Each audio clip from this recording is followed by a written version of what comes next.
gonna suck. I'm not gonna lie. Red Robe Astrology for November 27th. Mars in a semi-square with Pluto is gonna set the tone for this day, and that's a fight waiting to happen. I'm also going to insert another little progressive shout out because yesterday there's a certain app that begins with a T that tends to suppress videos when certain things are mentioned. So in code, I'm going to say, folks in the USA, keep your wallets closed today, especially tomorrow. Open them up only locally. Back to today's very, very challenging energy. Mars and Pluto in a semi-square is absolutely anger, personified by a planetary hit. The semi-square makes it mild. That's like fights around the table as opposed to road rage accidents, right? So it's mild. But Mars in Sag wants to spout the truth, and Pluto brings the power struggle. And in Aquarius, there's a righteousness in that archetype.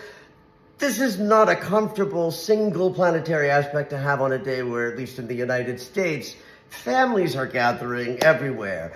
Early, like overnight and in the wee hours, the Aquarius moon squared Venus. So that sets us up for hurt feelings before we even get the day started. And a square to Uranus sort of puts the wild card energy.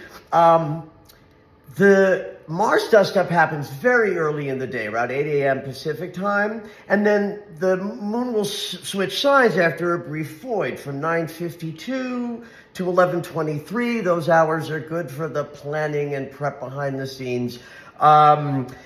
Pisces moon, then that mutable water is going to bring, on the one hand, a kind of balmy anesthetic to feelings that are edgy, but we're also hitting the first quarter moon. So at the end of the day, 11 p.m. Pacific, the sun and the moon, conscious awareness and unconscious, are at odds with each other. And that Mars-Pluto hit's going to be coloring the whole day. Do your best to keep your thoughts to yourself if that's what's necessary, and speak up if that's what's more appropriate. Have at it.